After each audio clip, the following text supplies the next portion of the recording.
Facebook parang reyna ng entablado. Laging perfect ang kuha, parang walang depekto. Ngunit nang magkatabi tayo sa ilalim ng ilaw,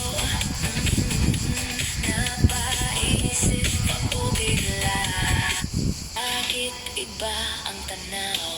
Hindi naman masama ang magpaganda at mag-ayos, pero sana'y huwag mawala ang tunay mong anyo.